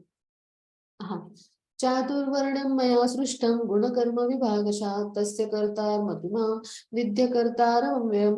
भौतिक प्रकृतीचे 3 गुण आणि त्यांना अनुरूप अशा कर्माला अनुसरून मी मानवी समाजाचे 4 विभाग निर्माण केले आहेत. आणि ते तू जाणले पाहिजे, की जरी मी या व्यवस्थेचा करता असलो, तरी मी अव्ययी असल्यामुळे अकर्ताच आहे. म्हणजे काय, की भगवंतांनी ही वर्णाश्रम व्यवस्था निर्माण केली. आता त्यांनी ही का निर्माण केली, तर मानवी समाजामध्ये म्हणजे जे काही गुण वैशिष्ट्यानुसार कर्म आहेत, तर त्यानुसार मानवी समाजाला विभागला आणि त्यानुसार काय केलं, एक प्रकारे शांतता सलोखा राहील अशा पद्धतीने. आणि दुसरं कारण काय आहे, तर वर्णाश्रम व्यवस्थेची निर्मिती का केली, तर विष्णूंची म्हणजे भगवंत श्रीकृष्णांची प्राप्ती करण्यासाठी. म्हणजे क्रमशः आपण भगवंतांना आपले जे काही कर्म करू आपण वर्णाश्रम व्यवस्थेनुसार, आपण ज्या भौतिक प्रकृतीच्या गुणामध्ये स्थित आहोत त्यानुसार आपलं कर्म होईल. आणि त्यानुसार काय होईल, आपण हळूहळू काम कर्मातून भगवंत प्राप्तीसाठी प्रयत्न करू आणि अशा पद्धतीने आपल्याला मोक्षाची प्राप्ती. हे वर्णाश्रम व्यवस्थेचं उद्दिष्ट आहे, श्रीकृष्णांची प्राप्ती करणे. आणि मग ह्यासाठी भगवंतांनी ही वर्णाश्रम व्यवस्था निर्माण केली. म्हणजे हे भगवंतांचं नियोजन किती चांगलं आहे पहा. आणि मग ही जरी निर्माण केली असली भगवंतांनी वर्णाश्रम व्यवस्था, तरी ह्यामध्ये कधीही भगवंत स्वतः म्हणजे ह्यामध्ये स्वतः म्हणजे गुंतून पडत नाहीत किंवा आपल्यासारखे ते बद्ध जीवांमध्ये त्यांना गणलं जाऊ शकत नाही. कारण भगवंत या सगळ्या भौतिक प्रकृतीमध्ये आपल्यासारख्या बद्ध जीवांसाठी हे सगळं निर्माण करतात. पण तरी देखील ते कसे राहतात, अलिप्त राहतात. म्हणजे या व्यवस्थेचा कर्ता भगवान आहेत स्वतः, पण तरी ते कसे आहेत, अव्ययी, म्हणजे काय, नाश न पावणारे आहेत. त्यामुळे ते कसे करतात म्हणजे सगळ्यापासून अलिप्त राहतात म्हणजे सर्व श्रेष्ठ अशी त्याग आणि अलिप्तता म्हणजे अशी कोणाकडे तर भगवंताकडे त्यागाची वृत्ती म्हणजे का तर भगवंत कसे परिपूर्ण आहेत आणि आपल्यापेक्षा ते म्हणजे कसे परिपूर्ण तर आहेतच पण ते पूर्णपणे म्हणजे त्यांचं शरीर कसं दिव्य म्हणजे ते सच्चिदानंद आहे. सत म्हणजे शाश्वत, चिद म्हणजे ज्ञानाने युक्त असे परिपूर्ण आणि आनंददायी म्हणजे सच्चिदानंद असे भगवंत आहेत आणि त्यामुळे ते काय आपल्या ह्या सगळ्या म्हणजे भौतिक गोष्टीमध्ये ते आकर्षित होत नाहीत, त्यात गुंतून पडत नाहीत कारण ते परिपूर्ण आहेत आणि दिव्य आनंदाचं ठिकाण असं आहे म्हणजे कोण आहेत तर भगवंत आणि त्यामुळे ह्या सगळ्यापासून ते म्हणजे अलिप्त राहतात म्हणून अकर्ताच मी आहे असं ते म्हणतात. आणि मग हे कोणते आहेत चातुर्वर्ण तर ब्राह्मण वर्ण पहिला तर म्हणजे काय हे बुद्धिमान लोक असतात आणि असे लोक की जे ब्रह्माला म्हणजे भगवंतांना जाणतात आणि त्यांचं खूप शुद्ध आचरण असतं शास्त्रांप्रमाणे विधिविधानांचं पालन करतात ते आणि मग ते जे असतात ते सत्वगुणामध्ये स्थित असतात चांगल्या परोपकारी कृती सत्वगुणमध्ये मग क्षत्रिय वर्ण म्हणजे काय की जे प्रजेचं संरक्षण करतात किंवा असे जे धर्माचरणी लोक साधू संत पुरुष म्हणजे तर साधू पुरुष म्हणजे काय कृष्ण भावना भावित व्यक्ती म्हणजे भगवंतांच्या संतुष्टीचा अशा सगळ्या प्रजेचं आणि अशा लोकांचं रक्षण करतात म्हणजे थोडक्यात काय तर ऍडमिनिस्ट्रेटिव्ह लेवल्सचे जे लोक असतात तर ते म्हणजे क्षत्रिय वर्णाचे लोक असतात मग ते रजोगुणामध्ये स्थित असतात तर वैश्य म्हणजे काय तर व्यापार देवाणघेवाण आणि कृषी गोरक्षा तर ते कशामध्ये स्थित असतात तर ते रजोगुण आणि तमोगुण यांचं मिश्रण असतं आणि मग शूद्र वर्णाचे लोक म्हणजे काय ह्या तिन्ही वर्णाच्या लोकांची ते सेवा करतात आणि ते तमोगुणामध्ये स्थित असतात पण जो म्हणजे भगवंतांचा जो उद्देश आहे हा काय आहे तर आपण कोण आहोत मनुष्य प्राणी म्हटले पहा आपल्याला म्हणजे काय तर आपलं सगळं प्राण्यांसारखंच वर्तन असतं हो की नाही पण आपल्याला जर कृष्ण भावनेमध्ये आपण दृढ झालो बुद्धीने भगवंतांशी असलेलं आपलं नातं समजून घेतलं आणि त्यानुसार आपण भगवंतांची भक्तिमय प्रेममय सेवा करून आपलं कर्म आपण बदलू शकतो आणि त्याद्वारे आपण भगवंताची प्राप्ती करू शकतो आणि ह्यासाठी हे वर्णाश्रम व्यवस्था निर्माण केलीत नाहीतर मग आपल्या म्हणजे आपण प्राण्यांपेक्षा वेगळे आहोत ह्यासाठी आपल्यासाठी ही भगवंतांनी वर्णाश्रम व्यवस्था निर्माण केली आणि मग त्यानंतर कृष्ण भावना ह्याही पलीकडे आहे म्हणजे काय की एखादा ब्राह्मण जर असेल तर त्यांनी ब्रह्माला जाणलेलं असतं पण त्याचं मर्यादितच त्याचं ज्ञान असतं म्हणजे जो पहिला टप्पा आहे आत्मसाक्षात्काराचा ब्रह्मज्योतीमध्ये विलीन होणं किंवा ब्रह्मस्वरूप तिथपर्यंतच त्याच्या मर्यादा असतात असू शकतात पण कृष्ण भावनेमध्ये जो दृढ असतो म्हणजे कृष्णांच्या संतुष्टीसाठी जो कार्य करतो तो ह्या सगळ्याच्या पलीकडे असतो म्हणजे त्याला वैष्णव असं म्हणतात म्हणजे वर्णाश्रम व्यवस्थेच्या पण पलीकडं आणि ह्या सगळ्याच्या पलीकडं म्हणजे तो गुणातीत होतो आणि कृष्ण भावनेमध्ये जेव्हा तो दृढ होतो तेव्हा त्याला काय म्हणतात वैष्णव असं म्हणतात आणि तो भगवंताच्या संतुष्टी प्रित्यर्थ कार्य करणारा असतो आणि मग असा जो भक्त असतो त्याला निश्चितच भगवंतांची कृपा प्राप्त होते किंवा भगवंतांची कृपा प्राप्त होते हा भाग आपण यातनं समजून घेतला आता आपण पुढे जाऊया न मां कर्माणि लिम्पन्ति न मे कर्मफले स्पृहा इति मायोभिजानाति कर्मभिर्न सबध्यते कोणत्याही कर्माने मी बद्ध होत नाही तसेच मला कर्मफलाची आकांक्षाही नाही जो माझ्याबद्दलचे हे सत्य जाणतो तो सुद्धा कर्मफलाने बद्ध होत नाही म्हणजे काय भगवंत सांगतात की मी कोणत्याही कर्माने बद्ध होत नाही म्हणजे भगवंत काय करतात की आपल्याला ह्या भौतिक प्रकृतीमध्ये आपण जीवात्मा म्हणून येतो आणि मग आपण भगवंतांशी असलेलं आपलं नातंच विसरून जातो या प्रकृतीच्या 3 गुणांच्या प्रभावाखाली येतो आणि मग त्यामुळे काय होतं आपण ह्या भौतिक प्रकृतीमध्ये जे काही वेगवेगळ्या इंद्रिय तृप्तीचे विषय सुख म्हणजे विषय सुखाच्या गोष्टी आहेत तिकडे आपण आकर्षले जातो आणि आपण त्याच गोष्टी करत असतो मग भगवंत काय करतात की ह्या कुठल्याही आपल्या कर्मामध्ये म्हणजे स्वतः कधीही पक्षपात तर करतच नाहीत पण ते स्वतः कधीही ढवळाढवळ करत नाहीत आपल्याला त्यांनी ते वैयक्तिक स्वातंत्र्य दिले म्हणजे आपल्याला एक वेगळं रूप दिलंय बघा स्वरूप दिलंय आणि आपल्याला एक वेगळं शरीर दिलंय तर मग ह्या वैयक्तिक स्वातंत्र्याचा खरं तर आपण उपयोग काय केला पाहिजे आपलं भगवंतांशी असलेलं नातं समजून घेऊन भगवंतांची भक्तिमय प्रेममय सेवा केली पाहिजे ते नातं आपण जागृत केलं पाहिजे की जे विस्मरण झालंय पण आपण काय करतो या भौतिक प्रकृतीच्या अधीन राहतो आणि त्याद्वारे आपल्याला फक्त काय करतात भगवंत की भौतिक प्रकृतीच्या माध्यमातून वेगवेगळ्या आपल्या आवश्यकता पूर्ण करतात आपल्याला आवश्यक असणाऱ्या गोष्टींचा पुरवठा करतात आणि आपलं नियंत्रण या भौतिक प्रकृतीच्या 3 गुणांच्या प्रभावाखाली होत असतं म्हणजे ह्या सगळ्या सुविधा उपलब्ध करून देतात पण कर्म कोण करतो आपणच करतो आणि मग त्या कर्माचे जी फळं असतात त्याच्यासाठी जबाबदार कोण असतो आपणच असतो म्हणजे कर्माने आपण बद्ध होतो, जसे जीवात्मा म्हणून, तसे भगवंतांना कुठलेही कर्म बद्ध करू शकत नाही, कारण भगवंतांच्या कुठल्याही आकांक्षा आसक्ती नसतात, कारण ते कसे आहेत, परिपूर्ण आहेत. आणि मग त्यामुळे काय होतं की भगवंतांच्या बद्दलचं हे जे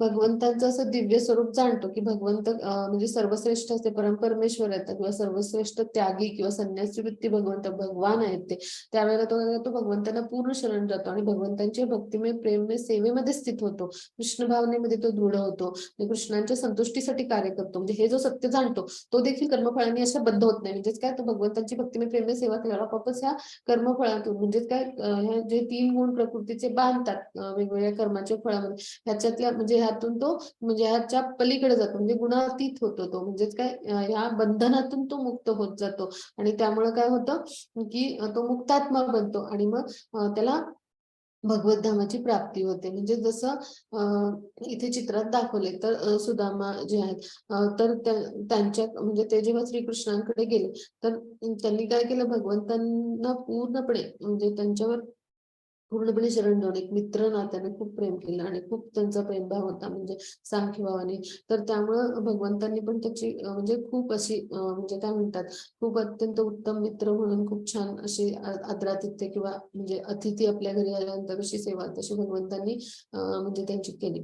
त्यानंतर इथे चित्रात दाखवले पहा की म्हणजे भगवंतांचे जे भक्त असतात तर ते कसे असतात, भगवंतांचे दिव्य स्वरूप जाणतात. तर त्याचं हे उदाहरण आहे, रणांगणावरती जेव्हा भीष्मांनी बाण सोडले भरपूर कुरुक्षेत्रावरती अर्जुनावरती, तेव्हा भगवंत क्रोधित झाले आणि त्यांनी अर्जुनाच्या रथाचं चाक घेतलं, त्यांनी आपली प्रतिज्ञा मोडली, त्यांनी प्रतिज्ञा केली होती की या युद्धात मी शस्त्रास्त्र उचलणार नाही, पण त्यांनी अर्जुनाच्या रथाचं चाक काढलं आणि ते घेऊन धावून गेले. मग आता भीष्म हे कोण आहेत, अत्यंत उत्तम भक्त आहेत, त्यांचे महाजनांमध्ये येतात ते म्हणजे तर त्यांना ते विरुद्ध पक्षातून लढत होते, पण त्यांना भगवंताविषयीचं आपलं जे नातं आहे तर ते म्हणजे म्हणजे त्यांचं खूप म्हणजे भगवंतांच्या बद्दलचं त्यांचं जे म्हणजे प्रेम भक्तिभाव असं खूप होता. म्हणजे शुद्ध भक्ताला काय असतं, भगवंतांचा राग जरी म्हणजे असेल तरी तो प्रसाद म्हणून ग्रहण करतो. हा भाग आपण इथे समजून घेतला पाहिजे. म्हणजे ह्याच्यातून काय समजून घ्यायचं की भगवंताचं जो खरं स्वरूप जाणतो तो म्हणजे अशा कुठल्याही कर्मफळांनी बद्ध होत नाही. मग जेव्हा भगवंत क्रोधित झाले तेव्हा त्यांनी काय केलं, तर ते हात जोडून त्यांच्या पायाशी बसले आणि त्यांनी स्तुती सुमन गायला सुरुवात केली आणि भगवंतांच्या विषयी स्तुती आणि म्हणजे असे त्यांनी गायला सुरुवात केली त्यांना शरण जाऊन. आणि तेव्हा ते भगवंत शांत झाले आणि त्यांनी हातातलं चक्र फेकून दिलं, म्हणजे दूर फेकलं. म्हणजे एकचक्रा म्हणून ते एक गाव आहे तिकडे पश्चिम बंगालमध्ये, तर तिकडे जे जाऊन पडलं, म्हणजे ती पुढे गोष्ट वेगळी आहे. पण ह्याच्यातून आपण काय समजून घ्यायचं, तर असा जो भगवंतांचं दिव्य स्वरूप जाणतो तर तो म्हणजे तो देखील मग अशा कुठल्याही फळाने बद्ध होत नाही. आणि त्यामुळं भगवंत म्हणजे जेव्हा ते मृत्यूशय्यावर पडले तेव्हा भगवंतांची स्तुती करत भगवंतांचं दिव्य रूप समोर पाहत त्यांना अत्यंत छान असं म्हणजे मोक्ष म्हणजे मुक्ती अशी मिळाली. तर हे कशामुळे, तर भगवंताचं भक्त भगवंतांचा क्रोध सुद्धा कृपा म्हणून घेतो. म्हणजे काय, आणि म्हणजे त्यांना हे भगवंताचं दिव्य स्वरूप जाणलेलं असतं, परमपरमेश्वरचं श्रेष्ठत्व. आणि त्यामुळं भगवंतांचं स्वतः जसं स्वरूप आहे तसंच भगवंत च्या कृपेमुळे तो भक्त देखील असा बनतो, म्हणजे तो देखील कर्मफळांनी बद्ध होत नाही आणि अशा पद्धतीनं तो मुक्तात्मा म्हणून भगवत धामाची प्राप्ती करतो. म्हणजे असेच हे गोपीजन होते, म्हणजे श्रेष्ठ असे भक्त होते किंवा अर्जुन होता, मग त्याची ही उदाहरण आहे. आता आपण पुढचा श्लोक बघूया. कर्मणो ह्यपि बोद्धव्यं बोद्धव्यंच विकर्मणा अकर्मणश्च बोद्धव्यं गहनो कर्मणा गती. कर्माच्या गुंतागुंती समजणे अत्यंत कठीण आहे, म्हणून मनुष्याने कर्म विकर्म अकर्म म्हणजे काय हे योग्य रीतीने जाणले पाहिजे. म्हणजे काय की आता कर्माची गुंतागुंती खूप कठीण आहेत. मग अकर्म म्हणजे काय, तर आपण ज्या कृती करतो ह्या भौतिक प्रकृतीमध्ये जीवात्मा म्हणून येईल. मग विकर्म म्हणजे काय, तर जे शास्त्रांनी निषिद्ध मानल्यात किंवा जे कृष्ण भावनेच्या विरुद्ध कृती आहेत तर त्याला म्हणायचं विकर्म थोडक्यात. आणि कर्म म्हणजे काय, तर जे म्हणजे फलरहित कर्म आहे, म्हणजे जे पापही नाही आणि म्हणजे पुण्य नाही, अशा कुठल्याही प्रतिक्रिया पासून रहित आहे, तर फलरहित कर्म म्हणजे काय, तर अकर्म आहे. मग आता आपण ह्याच्यातून समजून घेऊया, म्हणजे की आपण इथे चित्रात पाहिलं बघा, म्हणजे आपण वेगवेगळी जी कर्म करत असतो तर त्यानुसार आपल्याला म्हणजे कशा पद्धतीचं जन्म मिळतो, म्हणजे तर आपण ते पाहणार आहोत. मग इथे पुढचा आपण अभ्यासूया आणि त्यानंतर तुम्हाला ही स्लाइड कळेल. मग त्याची पुढचं स्लाइड घेऊया. मग आता हे फरक जाणून घेऊया. तर विकर्मी म्हणजे काय, कर्मी म्हणजे काय आणि अकर्मी म्हणजे काय? तर विकर्मी म्हणजे जे वेदांचे पालन करत नाहीत, म्हणजे शास्त्रसंमत कर्म नसतं, म्हणजे कृष्ण भावनेच्या विरुद्ध कर्म. थोडक्यात आपण समजू म्हणजे जिथे म्हणजे कृष्णांच्या संतुष्टीसाठी जिथं कर्म होत नाही, तर त्यांना काय होतं, खालच्या प्रजातीमध्ये म्हणजे त्यांचं पतन होतं. म्हणजेच काय, की अशा पद्धतीचं कर्म जर केलं तर काय होतं, निम्न योनीमध्ये किंवा नीच योनी किंवा अधम योनीमध्ये म्हणजे खालच्या प्रजातीमध्ये त्यांना पतन होण्याचा धोका असतो. आणि साधू संतांना म्हणजे, कारण साधू संतांचं शास्त्रसंमत आचरण होतं आणि असतं. मग मानव जातीच्या मूळ उद्देशाचा पराभव होतो. म्हणजे मानवाचं जीवनाचा मूळ उद्देश काय, भगवंतांची प्राप्ती करणे, श्रीकृष्णांच्या संतुष्टीसाठी कार्य करणे. मग ह्याचा इथे पराभव होतो. म्हणजे जर मांसाहार करतो कुणी, त्यानंतर मी जसं म्हटलं की 4 प्रिन्सिपल्स आहेत जे शास्त्रामध्ये सांगितले की मांसाहार करू नये. त्याला म्हणजेच काय, करुणा आणि दया वाटली पाहिजे आपल्याला जे जीव आहेत त्यांच्याविषयी. त्यानंतर सत्यता म्हणजे काय, की आपण योग्य प्रकारे आणि प्रामाणिकपणे अर्थार्जन केलेलं असावं. म्हणजे जुगार किंवा अशा अवैध मार्गाने आपण अर्थार्जन करू नये. त्यानंतर शौच किंवा स्वच्छता म्हणजे काय, की आपण शरीराची स्वच्छता ठेवतो, आपण स्वच्छ नेटके राहतो, तसं आपल्या अंतर्देहाची स्वच्छता म्हणजे काय, की आपण धूम्रपान, अल्कोहोल अशा गोष्टी म्हणजे तर ह्यांचं सेवन करू नये. किंवा वेगवेगळ्या व्यसनाधीनता जे आहेत, म्हणजे तर तंबाखू किंवा हे जे काही व्यसन आहेत, गुटखा, म्हणजे असे सगळे आले, त्याच्यात ड्रग्स वगैरे घेतात लोक, तर हे सगळं तर हे करू नये. मग त्यानंतर म्हणजे तपस्या, तप पाहिजे आपल्यामध्ये. म्हणजे काय, की गृहस्थाश्रमामध्ये जे असतील तर त्यांनी काय करावं, की म्हणजे आपल्या पत्नी सोडून इतर कोणाशी म्हणजे असे अनैतिक त्यांचे संबंध असू नयेत. तर हे गृहस्थाश्रमातलं ब्रह्मचर्य आहे असं म्हटलं. म्हणजे हे एक तपस्या ना एक प्रकारची. किंवा आपण जे वर्णाव्यवस्था म्हणजे वर्णाश्रम व्यवस्था अभ्यासली, पण वर्ण आश्रम म्हणजे काय, तर आपण वय वर्ष आपलं कलियुगातलं समजा 100 वर्ष धरलं, तर पहिली 25 वर्ष आपण विद्याभ्यास म्हणजे काय, ब्रह्मचर्य व्रताचं तेव्हा पालन करणं आवश्यक आहे. तर हे वैयक्तिक जीवनासाठी वर्णाश्रम व्यवस्था, ही वर्ण आश्रम जे आहेत.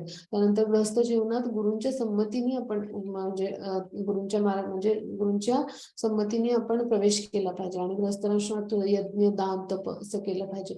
आणि त्यानंतर मग आपली गृहस्थाश्रमातली कर्तव्य कर्म पूर्ण झाल्यानंतर आपण वानप्रस्थ आश्रमाकडे, आणि त्यानंतर मग संन्यास जीवन कलियुगामध्ये शक्य नाही. म्हणजे अशा पद्धतीचं आचरण आपलं असलं पाहिजे शास्त्रसंमत. तर जे नसेल तर विकर्मी म्हणतात. मग कर्मी म्हणजे काय, जे वेदांचं पालन करतात पण त्यातलं जे धार्मिक कर्मकांड आहे, यज्ञ वगैरे, हे कशासाठी करतात, तर ते आपल्या गतजन्माचे अनेक पूर्वजन्मानुसार जे कर्म असतात, तर त्याचं जी पापकर्म आहेत तर ती नष्ट होतात त्याने. आणि मग पुण्यकर्म, चांगली कर्म होतात, ती पापी प्रतिक्रिया त्या कर्मांच्या नष्ट होतात. आणि मग त्यामुळे स्वर्गात किंवा उच्च लोकात त्यांना प्राप्ती होते. कोणाला देवतेचं सेवन मिळतं, यक्षांचं, गंधर्वाचं, म्हणजे उच्च लोकातल्या अशी चांगली शरीर मिळतात त्यांना. आणि मग त्यांचं तिथलं पुण्य क्षीण झालं, म्हणजे तिथलं सुख घेऊन झालं, की त्यांना पुन्हा मृत्यूलोक म्हणजे पृथ्वीलोकाकडे पुन्हा परत पाठवलं जातं जीवात्मा म्हणून. अकर्म म्हणजे काय, की जे कृष्णांच्या भक्ती सेवेच्या व्यासपीठावर असतात आणि ज्यांना फलद्रिय क्रिया म्हणजे काय आहेत, तर ते त्यांना माहिती असतं. म्हणजे त्यामुळे ते त्यामुळे ते पुनर्जन्म आहे, तर ते म्हणजे पुन्हा पुनर्जन्म येईल फलदायी प्रकारे हे जाणतात. ह्याचं उदाहरण काय, ज्ञानी म्हणजे अकर्मी म्हणजे काय, की ज्ञानानं जाणून घ्यायचं की म्हणजे फलदायी प्रक्रिया म्हणजे क्रिया असणारी कर्म म्हणजे असतात, तर ती आपण काय करतो, त्याची आसक्ती फळावरची आपण सोडून देतो आणि कृष्णांच्या संतुष्टीसाठी कार्य करतो. ज्ञानाने जाणून घेतलं म्हणजे असे कोण होते, तर नारद मुनी होते. आणि मग त्यामुळं अशा जर फलदायी क्रिया निर्माण झाल्या तर काय होईल, पुनर्जन्म म्हणजे पुन्हा पुन्हा जन्म मृत्यूच्या फेऱ्यात यावं लागेल. यासाठी ते काय करतात, अकर्म म्हणजे ज्याचं पापही नाही आणि पुण्यही नाही, आपल्याला काहीच नकोय, ते कसं झालं पाहिजे, अकर्म. मग ते कशामुळे, जे प्रत्येक कर्माचं पण भगवंतांच्या चरणी अर्पण केलं आणि भगवत सेवा केली, तर काय होईल, म्हणजे भगवंतांच्या संतुष्टीसाठी कर्म जेव्हा करतो त्याला भगवंतांची भक्तिमय प्रेममय सेवा असं म्हणतात. म्हणजे आणि मग जेव्हा अशा पद्धतीने आपण सेवा करू भगवंतांची, तेव्हा काय होईल, तर ते अकर्म होतं. मग त्याचं उदाहरण म्हणजे नारद मुनी आहेत. मग आता हा भाग आपण समजून घेतला. आता ही स्लाइड जी आहे तर ती समजून घेऊ. मग त्याची ती पहिली स्लाइड करा दाखवा. एकच मिनिटात आपण ती समजून घेऊ. मग इथे आता आपण वेगवेगळी कर्म करतो. मग अशी जर आपली कर्म झाली, म्हणजे एखादी व्यक्ती स्त्री दाखवली तर ती असे कपडे काही घालतच नाहीये फारसे, म्हणजे कमीत कमी कपडे घालते. तर मग आपलं जसं कर्म असतं त्यानुसार आपल्याला फळ मिळतं. मग भगवंत काय म्हणतात, तू झाड हो आणि दिवस रात्र म्हणजे उघडाच उभा राहा उन्हा पावसात असं होतं. म्हणजे हा धोका असतो पतनाचा. मग आपण मांसाहार केला तर पहा, तो माणूस मांसाहार करतो तिथे. मग तू वाघ हो आणि सतत म्हणजे प्राणी मारूनच खा, अशा पद्धतीनं आपलं पतन होतं. मग आता आपल्या सवयी असतात म्हणजे तर काहींना खूप झोपायची सवय असते पहा. तर मग ते अस्वल दाखवलंय मग तशा पद्धतीनं त्या योनीमध्ये जन्म मिळतो. तर आता काहींना असं खूप छान लक्झरियस त्याच्यात जाळसाचं तसं ओळख पडायचं छान सगळ्या लक्झरी लाईफ म्हणजे भौतिक सुखामध्ये इंद्रिय तृप्ती करायची. मग त्याला डुकराचा जन्म मिळतो की जो चिखलात लोळण्यातच समाधान मानत असतो. म्हणजे काय अशा अधम योनीमध्ये किंवा खालच्या योनीमध्ये आपण जाण्याचा धोका असतो. आता आपण पुढे जाऊ म्हणजे जसं कर्म आपलं असतं त्यानुसार आपल्याला कर्मफळ मिळतं. तद्विद्धि प्रणिपातेन परिप्रश्नेन सेवया उपदेक्षन्ति ते ज्ञानम ज्ञानीस्तत्वदर्शना. आध्यात्मिक गुरूंकडे जाऊन तत्व जाणण्याचा प्रयत्न कर. नम्रपणे त्यांना प्रश्न विचार आणि त्यांची सेवा कर. आत्मसाक्षात्कारी व्यक्ती तुला ज्ञान प्रदान करू शकतात कारण त्यांनी तत्व जाणलेले असतं. म्हणजे काय की आता इथे समजून घेऊया की गुरूंकडे जा. मग प्रणिपातेन म्हणजे काय गुरूंकडे जा आध्यात्मिक गुरूंकडे जा. मग जाऊन काय करा तर परिप्रश्नेनं म्हणजे काय आधी गुरूंकडे गेलं पाहिजे आपण ज्ञान भगवत भक्तीचं मिळवण्यासाठी कृष्णांची प्राप्ती करण्यासाठी म्हणजे मानवी जीवनाचा हे उद्देश आहे. तर त्यासाठी आपण कुठे गेलं पाहिजे प्रमाणित आध्यात्मिक गुरु म्हणजे साधू शास्त्र आणि गुरु यांचा संगम. साधू म्हणजे एखादा शुद्ध भक्त किंवा प्रमाणित आध्यात्मिक गुरु किंवा शास्त्र म्हणजे शास्त्रांचं तिथे जाऊन अध्ययन केलं पाहिजे. मग तिथे जेव्हा आपण जाऊ तेव्हा त्यांची आपण खूप नम्रपणे आणि अशी खूप सेवा केली पाहिजे गुरूंची हो की नाही प्रेमाने. आणि जेव्हा आपण सेवा करतो तेव्हा काय होतं की मग तेव्हा आपली जिज्ञासा किंवा कुतूहल आहे त्यानुसार आपण म्हणजे आपली म्हणजे जी काही जिज्ञासा आहे ती शमवण्यासाठी आपण त्यांना प्रश्न विचारले पाहिजे. म्हणजे गुरूंच्या विषयी नम्रता नसेल आणि आपण सेवा करत नसू आणि असे जर प्रश्न विचारले तर त्याला काही अर्थ राहणार नाही हो की नाही. म्हणून त्यांची सेवा केली पाहिजे आणि त्यानुसार आपण गुरूंच्या परीक्षेस प्राप्त म्हणजे काय म्हणतो आपण त्या परीक्षेमध्ये म्हणजे योग्य प्रकारे त्याला पात्र झालं पाहिजे. आणि मग असे जे गुरु असतात आध्यात्मिक गुरु प्रमाणित आध्यात्मिक गुरु तर ते आत्मसाक्षात्कारी व्यक्ती असतात म्हणजे त्याने उच्च आध्यात्मिक अधिकार असलेले असतात. तर ते काय करतात आपल्याला ज्ञान देतात आणि असं जे ज्ञान आहे त्यांनी आपण म्हणजे भगवंतांना जाणून घेण्याचा प्रयत्न केला पाहिजे. म्हणजेच काय ह्याचा अर्थ काय तर म्हणजे ह्या श्लोकातून आपण काय समजून घ्यायचं तर 3 गोष्टी करायला पाहिजेत आपण. तर प्रणिपातेनं म्हणजे आपण गुरूंकडे जा. परिप्रश्नेनं मग त्यांना जिज्ञासा प्रश्न विचारा आणि सेवया म्हणजे भक्तिमय प्रेममय सेवा मी तुमच्यासाठी काय करू शकतो म्हणजे अशा पद्धतीचा सेवाभाव पाहिजे. तेव्हा गुरु संतुष्ट होतात आपल्यावर आपल्या सेवाभावाने नम्र भावाने आणि आपल्याला त्यांच्याकडचं सगळं सरळ हाताने ज्ञान देतात.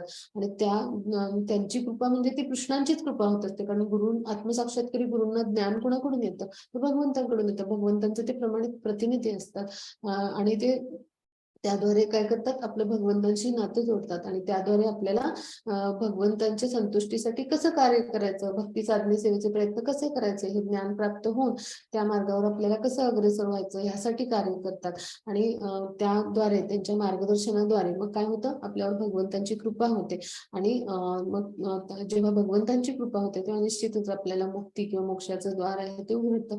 तर अशा पद्धतीने आपण कार्य म्हणजे ज्ञान संपादन करण्याचा प्रयत्न केला पाहिजे. मग इथे चित्रात दाखवले जेव्हा भगवंत स्वतः आले मनुष्य अवतारात तेव्हा त्यांनी काय केलं आपले जे गुरु आहेत सांदीपनी ते त्यांच्याकडे जाऊन म्हणजे विधानांचं पालन केलं. म्हणजे काय की त्यांनी देखील आपल्याला म्हणजे जसं वेदांनी सांगितलं की गुरुग्रही जाऊन वेदांचं अध्ययन करायचं तसं त्यांनी गुरुग्रही जाऊन वेदांचं अध्ययन केलं आणि त्याद्वारे आपल्यासाठी आदर्श निर्माण केला की आपण देखील त्यांच्या पदचिन्हांचं अनुसरण केलं पाहिजे.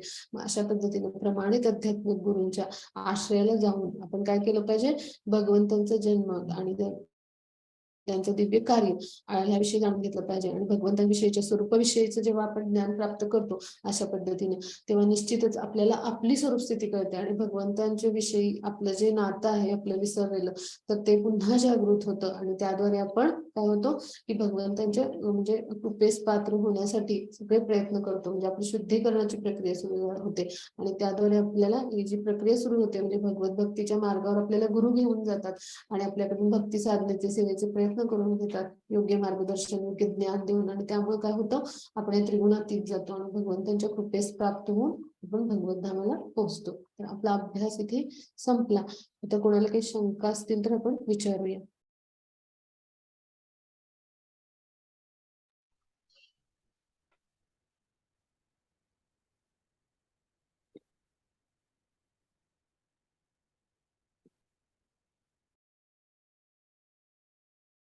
हरे कृष्ण. मग त्याची रेकॉर्डिंग स्टॉप केलं तरी चालेल. हरे कृष्ण.